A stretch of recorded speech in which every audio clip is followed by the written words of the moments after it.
เป็นอิสระจากกิเลสนะตอนนี้กิเลสเป็นของหนักแล้ว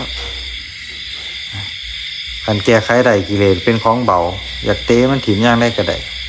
ความรู้สึกนึกคิดเกิดขึ้นมานี่เตะมันคือลูกบอลนี่นะ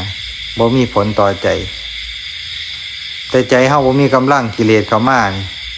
นักแบกไว้คือยังแบกหินนี่มันเลยต่างกันด้วยความรู้สึกด้วยใจด้วยกำลังของใจ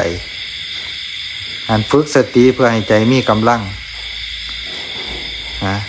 ได้สมาธิมานี่แห่งเป็นกำลังที่ตั้งมั่นนะได้บ่โดนดอกได้ขึ้นมาเที่ยเดียวนั่นแหละได้ขึ้นมาสมาธิเกิดปัญญาต่อคลายออกจากความยึดมั่นถือมั่นนะประมวลผลตอนนั้นก็สำเร็จได้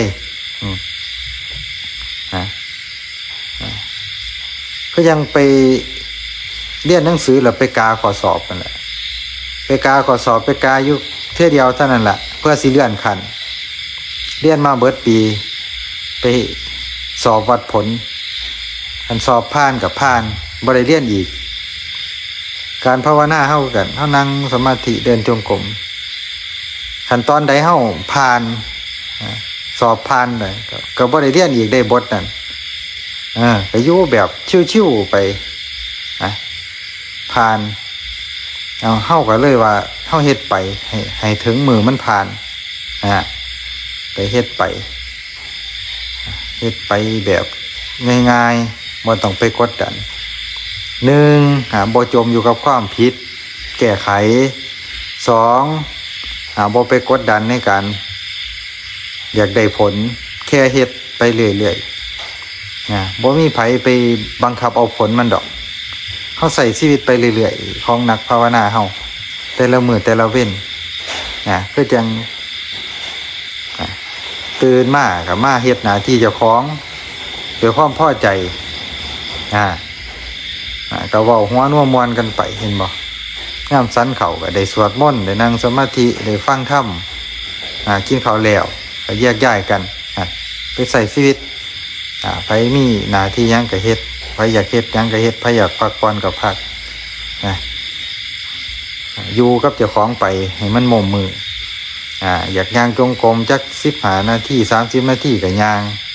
อยากนั่งสมาธิจัก15นาที30นาทีก็นั่งบ่กำหนดเวลาดอก15นาทีหมายถึงว่าในละแวกนั้นบ่แม่นว่าต้องเอา15นาทีในละแวก15นาทีตั้งแต่1นาทีเป็นต้นไปละฮอด15นาทีบ่ให้มีกำหนดเฮ็ดให้มันเป็นความปกติยามแรงมากก็มาทำวัดมาฟังธรรมเห็นบ่บ่ได้เฮ็ดเบิดมื้อได้ธรรมะก็บ่ได้ฟังเบิดมื้อมนต์ก็บ่ได้สวดเบิดมื้องานก็บ่ได้เฮ็ดเบิดมื้อนั่นแต่ว่ามีเหตุปัจจัยเฮ็ดแต่ละมื้อแต่ละเว้นไปเป็นการทำงานของเฮานี่เฮาเข้างานงานทางนอกก็อีกแบบนึงนี่เฮางานของเฮางานภายในกับงานภายนอกงานภายในก็คือการฝึกเจ้าของฝึกจิตฝึกใจงานภายนอกก็คือหน้าที่ที่เฮามีที่เฮาแบ่งกันนั่นแหละแม่ซี่แม่ขาวพ่อขาวเฮ็ดหยังแต่ละมื้อก็เฮ็ดไปปัดกวาดเช็ดถูเสนาสนะที่อยู่อาศัยก็เรื่องเก่าๆสำนั้นเฮ็ดเรื่องเก่าๆให้เป็นเรื่องเบาๆอย่าเฮ็ดให้เป็นเรื่องหนักตื่นขึ้นมาแบบม่วนๆมาเฮ็ดหยังแบบม่วนๆไปนี่ใช้ชีวิตแบบเบาๆอย่าให้มันหนักบ่มีไผมาบังคับดอกอาจารย์ก็บ่ได้บังคับให้เฮ็ดหยังเด้แค่เฮาเฮ็ดปกติชีวิตเฮาซื่อๆบ่ได้มีแนวบังคับผู้ใดป่วยก็ลาได้ผู้ใดป่วยก็ลาได้ผู้ใดขี้คร้านบ่ตื่นก็ต้องมีมือขี้คร้านแน่ธรรมดามันเป็นการใช้ชีวิตมันบ่ได้เป็นการมีมาตรฐานในการบังคับบ่แม่นคือทางนอกได้สิได้เฮ็ดบ่ได้แล้วก็สิให้ไล่ออกนั่นนี่บ่แม่น